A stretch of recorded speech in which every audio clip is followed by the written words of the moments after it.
Dobar dan, dragi gledatelji, i dobrodošli u novu emisiju Matica podcasta. Moja današnja gošća je ministrica regionalnog razvoja i fondova Europske unije Republike Hrvatske, Nataša Mikuš-Žigman. Ministrice, dobar dan i dobro nam došli i hvala što ste došli. Hvala vam lijepo na pozivu. Evo, doista mi je iznimno drago što tijekom posjeta Subotici imam priliku razgovarati sa vama i prenijeti na neki način i poruke iz Hrvatske, poruke hrvatske vlade, evo i u ovom obliku. Trenutno se nalazimo u studiju koji je napravljen, odnosno financiran sredstvima projekta upravo Ministarstva regionalnog razvoja i fondova Europske unije. Pa evo ovako, prvi dojmovi, kako vam se čini studio, da kažemo ovako neka na prvu ocjena kako je prošao zapravo ovaj projekt. Studio radi, funkcionira, koristimo ga, mi smo zadovoljni, evo kako se vama čini. Pa moram reći da su moji prvi dojmovi doista izvrsni, prostor je sjajan. Ono što je možda najvažnije jest to da je u stvari on u punoj funkciji da koristi svoje svrsi, odnosno da promiče hrvatsku riječ i hrvatske običaje, kulturu i baštinu ovdje na području Vojvodine. To je u stvari po prvi puta da Hrvati u Srbiji imaju svoj TV studio i mislim da je to ono što je iznimno značajno. Nama je drago da smo u tome mogli financijski sudjelovati, da smo mogli jedan takav studio realizirati, dakle, u zajedničkoj suradnji i kroz projekt prekogranične suradnje. Inače moram reći da je hrvatska riječ u stvari korisnik više naših projekata. Ukupno je njihova vrijednost preko 250.000 eura i doista nam je drago što možemo evo na ovaj način kontribuirati tome da se hrvatska riječ čuje, da se hrvatski jezik promiče i da svima onima koji nas evo gledaju i slušaju i na taj način pokažemo koliko je u stvari nama u hrvatskoj vladi stalo do očuvanja hrvatskog identiteta, hrvatske baštine, hrvatske kulture na ovom prostoru. Mi smo zaista onako istinski zahvalni i zadovoljni što smo evo dobili priliku da se ovakav projekt sprovede i upravo to što ste rekli, da se promiče ta hrvatska riječ i da imamo prostor u kome će naš glas zapravo otići u eter, kako to volimo reći. Naveli ste, jeste li prvi puta u Subotici? Jesam, prvi puta sam u Subotici. Došli ste vrlo lijepim povodom. Jučer ste prisustvovali akademiji uoči Dana naše zajednice, dana rođenja biskupa Ivana Antunovića. Evo, ne znam koliko ste uspjeli zapravo vidjeti našu Suboticu, ali evo, ako ne dojmovi grada, dojmovi naše zajednice, jučer ste vidjeli zaista i mlade ljude i djecu. Kako vam se čini? Nadam se da se lijepo osjećate ovdje kod nas.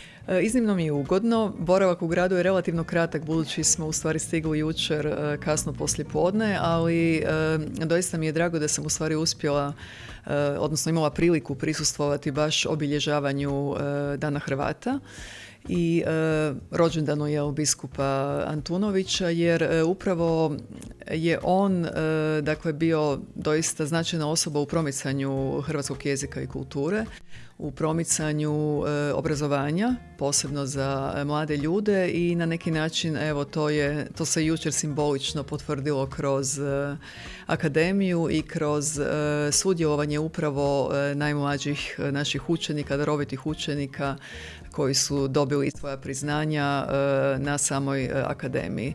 Ja bih željela reći da doista djeca jesu ono na čemu u stvari svijet ostaje. Mislim da je vrlo važno od najmanjih nogu ugraditi, dakle, djeci jedan osjećaj pripadnosti narodu, pripadnosti određenom jeziku, i sam biskup Antunović je, kao što znamo, kroz svoj rad naglašavao da je upravo jezik ono što čuva identitet određenog naroda i na tim temeljima u stvari treba jako puno raditi sa djecom. Stoga mi je bilo doista drago jučer jučer vidjeti talentirane, vrijedne, marljive mlade ljude koji u stvari kroz svoj rad pokazuju svoj talent i sve ono što mogu činiti. Jedna poruka koja mi je na neki način možda najviše ostala evo od jučerašnjeg događanja jest ta da treba njegovati različitost. I sam biskup Antunović je bio osoba koja je dakle promicala očuvanje vlastitog identiteta, ali isto tako bila otvorena i prema drugačijem, prema različitom. I mislim da je to nešto što moramo shvatiti kao poruku. Dakle, da čuvamo svoje, ali da isto tako smo otvoreni za suradnju i za toleranciju prema drugima. I to je nešto na čemu mislim jedna kvalitetna osnova na kojoj se može očuvati dakle i identitet hrvatskog naroda na ovim prostorima. Evo, baš mi je drago da je upravo to poruka koju ćete evo odavde iz Subotice, iz naše zajednice otići i vratiti se u Hrvatsku i ponijeti upravo tu poruku od nas. Prije 5 godina oformljen je poseban fond za Hrvate u Republici Srbiji, tačnije prekogranične suradnje su se radile Hrvatska-Srbija, ali prije 5 godina je, da kažemo, potpisan taj sporazum kojim se rade prekogranične suradnje Hrvatske i upravo naše zajednice, odnosno Hrvata u Republici Srbiji. Vi tada niste bili na ovoj funkciji na kojoj ste sada, ali evo koliko sa vaše strane je gledište toga da je to bilo važno, koliko je to važno zapravo i za našu zajednicu, a koliko i za Republiku Hrvatsku? Pa mislim da je to iznimno važno za obje strane. Naravno, za Republiku Hrvatsku je važno sa aspekta doista pružanja jedne snažne poruke Hrvatima koji žive na ovom prostoru da Hrvatska stoji uz njih i da je važno kroz takve projekte, znači kroz projekte prekogranične suradnje, njegovati ono što nam je zajedničko.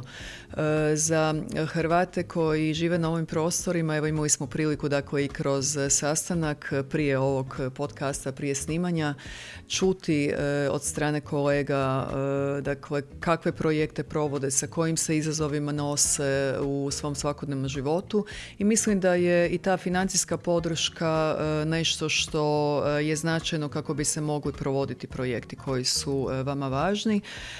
Projekt je, odnosno program je, kao što ste sami rekli, pokrenut 2022. godine. Ja tada nisam bila ministar, ali mi je iznimno mi je drago što mogu nastaviti u stvari provedbu takvog programa. Mi smo evo danas ovdje i kako bismo uručili i 25 novih ugovora u okviru programa za 2026. godinu.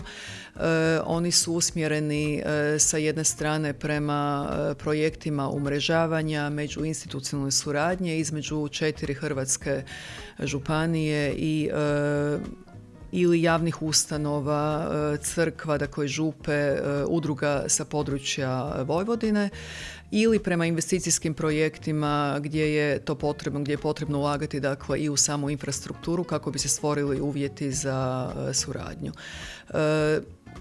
Ta ovogodišnja omotnica, ako mogu tako reći, jest vrijedna, ako govorimo o financijskim parametrima, gotovo 870.000 eura, što mislim da je značajan iznos za Hrvate na ovom prostoru, a ukupno smo od 2022. godine dakle proveli 134 projekta vrijednosti gotovo 5 milijuna eura.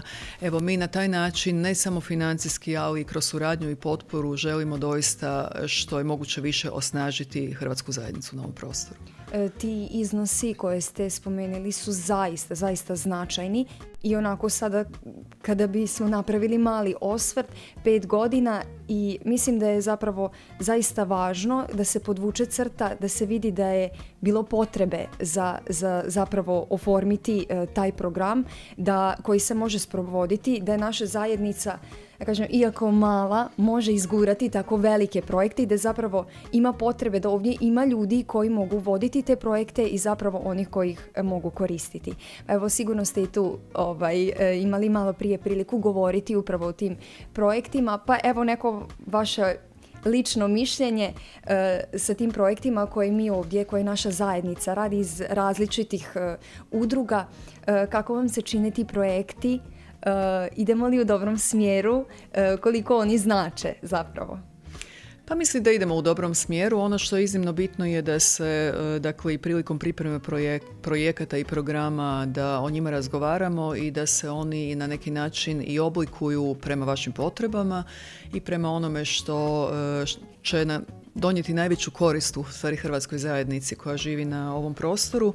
Nama je iznimno važan partner u tome Hrvatsko nacionalno vijeće u Republici Hrvatskoj.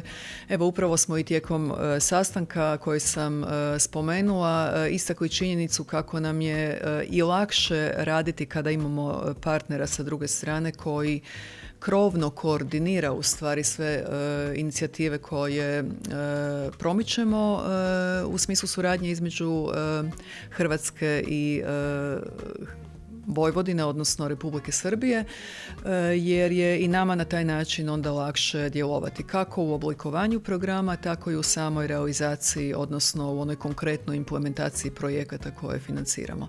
Ja bih stoga željela zahvaliti i predsjednici vijeća, gospođi Jasni Vojnić, jer doista, dakle, kroz njen snažan i angažiran rad upravo ostvarujemo jednu takvu konstruktivnu suradnju. Evo, Ministarstvo regionalnog razvoja i fondova Europske unije, vrlo često ga mi sad i možemo čuti i naziv samog ministarstva, a svakako i svuda u medijima projekti koji financira Europska unija. Što su zapravo ti projekti? Zbog čega se oni provode? Evo, možemo i biti fokusirani na Republiku Hrvatsku. Tko koristi te projekte i u koje svrhe? Pa projekti su vrlo raznoliki i ako mogu se sada možda malo vratiti u predpristupno razdoblje i usporediti ono što smo koristili kao zemlja koja je tek pristupala u članstvo u Europskoj uniji, moram reći da su mogućnosti koje nam se sada kao zemlji članici Europske unije stavljaju na raspolaganje daleko veće od onog što smo u stvari koristili u predpristupnom razdoblju. Naravno, i Republika Srbija je u statusu pregovora o članstvu. Naša je želja da se i na razini Europske unije u stvari pruži jedna snažna podrška pristupnom procesu i naravno uz poštivanje svih onih preduvjeta i zadovoljenje svih kriterija koje treba zadovoljiti kako bi i Republika Srbija postala punopravnom članicom Europske unije. Mi smo kao Hrvatska prošli, dakle, isto proces ispunjavanja mjerila. Mjerila su zahtjevna i to je doista važno naglasiti. U to spada i puno poštivanje prava nacionalnih manjina i to je nešto što je Hrvatskoj iznimno važno u smislu daljnje podrške predpristupnom procesu. Pitali ste me za programe koje provodimo u Hrvatskoj i kome su oni sve usmjereni. Vrlo je širok krug korisnika. Od naših velikih nacionalnih projekata, tu mogu spomenuti projekte u dijelu prometne infrastrukture, u dijelu vodno-komunalne infrastrukture, koji doista imaju vrlo konkretan benefit za stanovništvo Republike Hrvatske, jer im osiguravaju infrastrukturne uvjete, bolje infrastrukturne uvjete za svakodnevni život.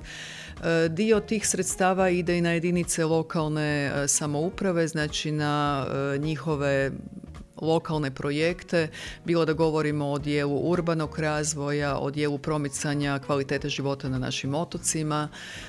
To je također nešto što radimo u suradnji sa lokalnom zajednicom. Jedan dio korisnika su i udruge ili pak poduzetnici, jer dio programa, dakle, ide i prema poticanju gospodarskog razvoja, tako da pokušavamo, evo, na najkvalitetniji način odgovoriti i na potrebe našeg gospodarstva.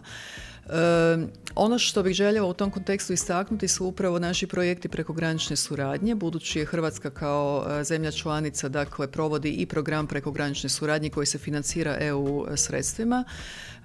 Tu nam je zajednički na raspolaganju 38 milijuna eura, dakle ponovno značajna sredstva za realizaciju kapitalnih projekata i to je jedan mehanizam kroz koji i partneri iz Republike Srbije, ali specifično naravno iz pokrajine Vojvodine, mogu učiti kako u stvari pripremati i provoditi europske projekte. Nama je, zato sam spomenula Hrvatsku u statusu pristupnice za članstvo u Europskoj uniji, nama je takva suradnja sa tadašnjim zemljama članicama bila iznimno korisna da se pripremimo u stvari za veće projekte koje sada imamo priliku realizirati kroz strukturne fondove. Drago mi je da ste to spomenuli, da dakle Republika Srbija je u tom procesu pristupanja i ipak ste istaknuli da je i Hrvatskoj važno da se provode ti projekti kako bi na neki način i to bio možda jedan korak dalje. Zato bih voljela da tu spomenemo i Interreg projekte.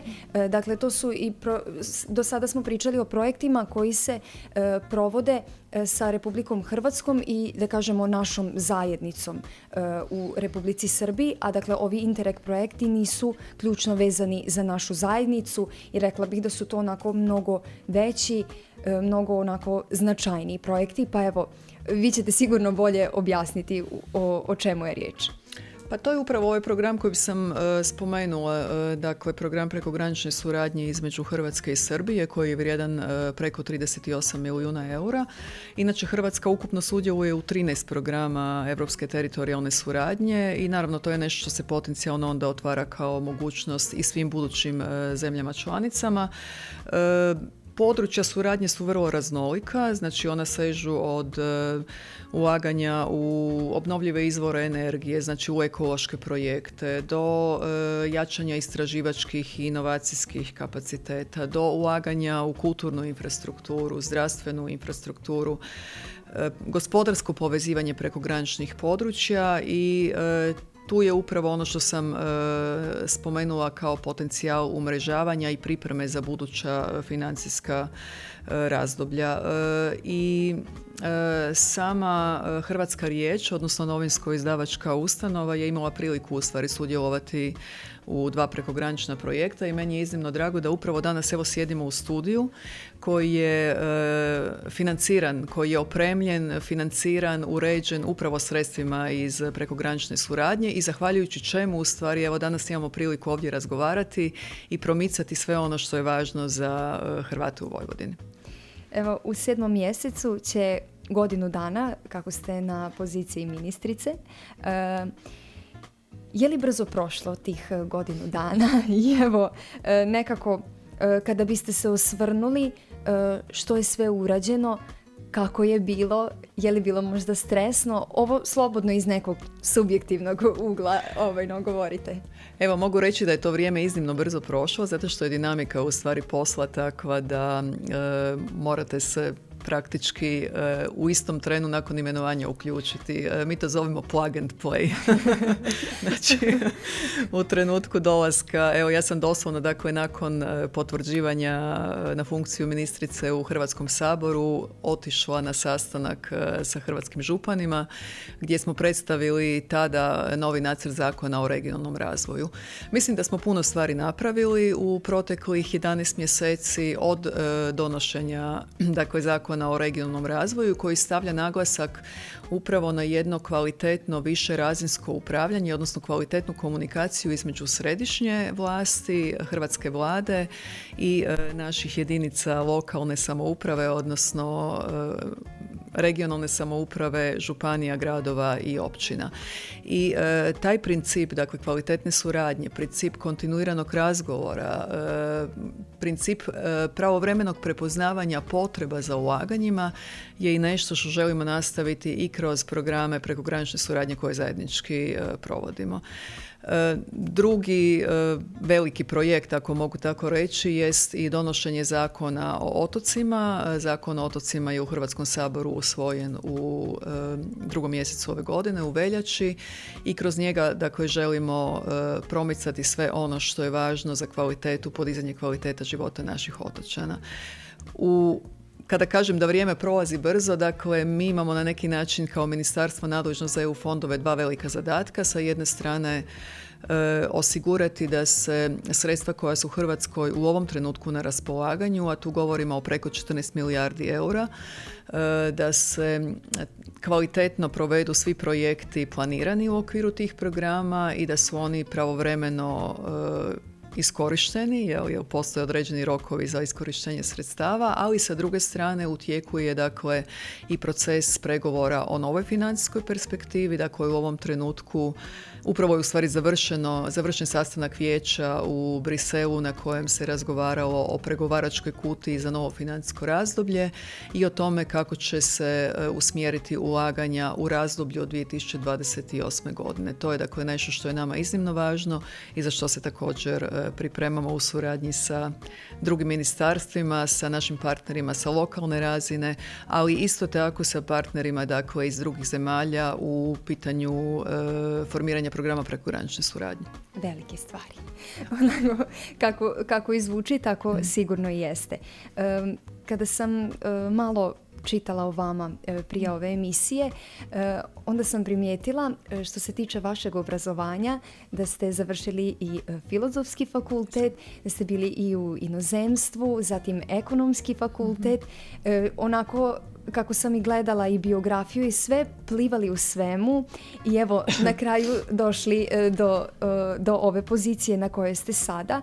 Ipak, je li vas nešto onako iznenadilo možda, iako ste, kako da kažem, se pronalazili u svemu, ali ipak kada ste došli na ovu poziciju bilo nešto neočekivano i evo kako je uopće došlo do toga da dođete na ovu poziciju?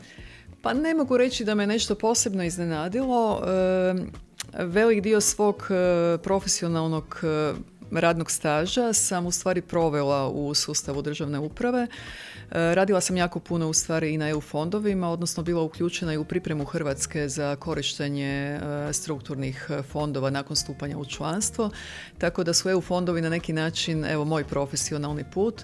Imala sam priliku raditi u Ministarstvu gospodarstva kao državni tajnik nadležan za pitanja konkurentnosti, unapređivanja poslovnog okruženja u Hrvatskoj.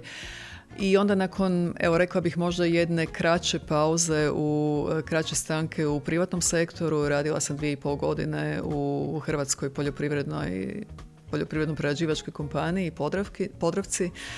Sam evo dobila poziv od strane predsjednika vlade da se uključim, dakle i vodim ovo ministarstvo.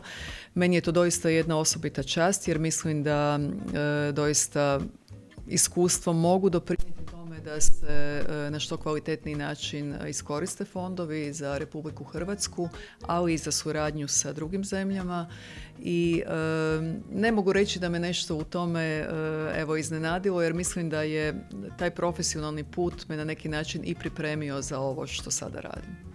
Nekako kada slušam kako o tome govorite, kao da je to vama bila neka najprirodnija, najnormalnija stvar. Evo, radili ste i u privatnom i u državnom sektoru i svuda, pa opet je li sigurno imate tu neku dozu odgovornosti da vaša pozicija, da kažemo, ne radite neke stvari koje ovise samo vama i za vas, nego i za cijelu državu, a i opet idete na posao svaki dan. Da li ga gledate onako, ok, to je moj posao, idem raditi najbolje što mogu, pa kako bude?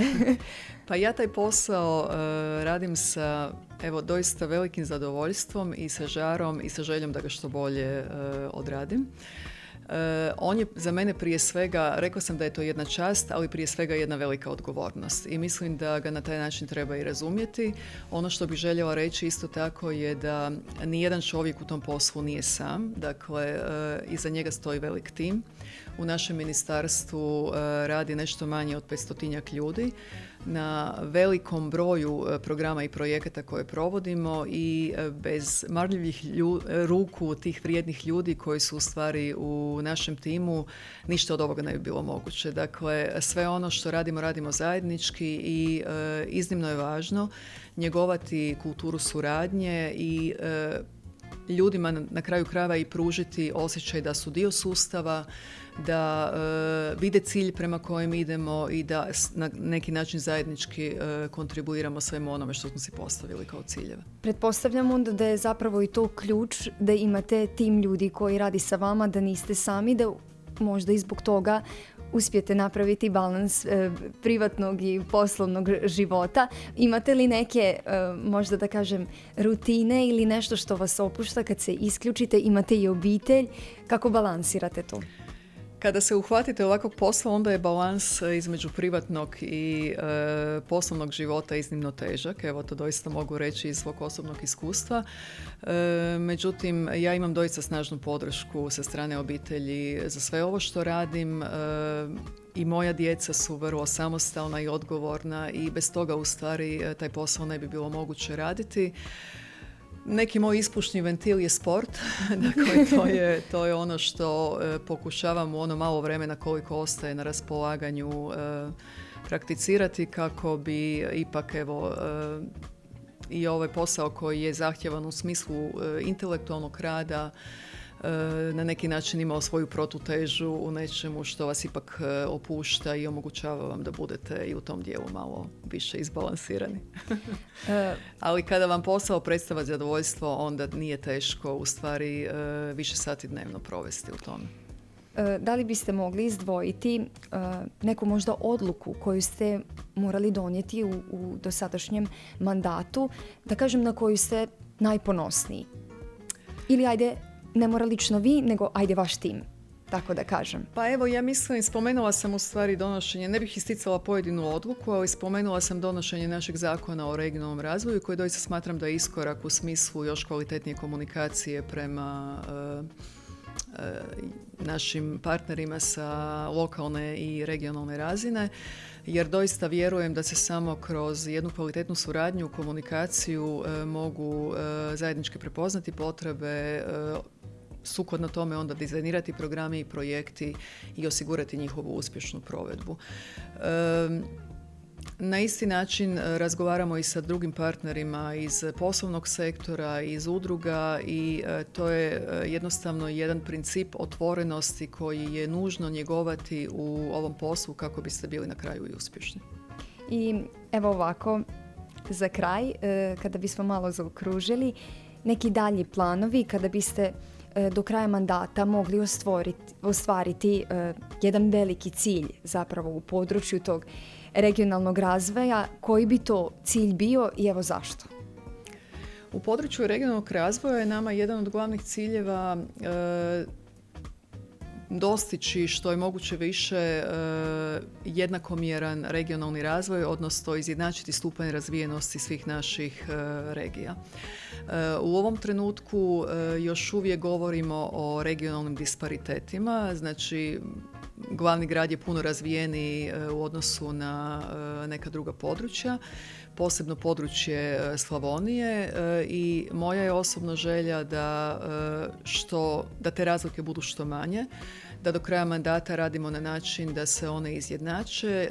U ovom trenutku je zahvaljujući ulaganjima iz državnog proračuna, ali i iz EU proračuna, razvojni prosjek Republike Hrvatske na 78% razvijenosti u odnosu na prosjek Europske unije.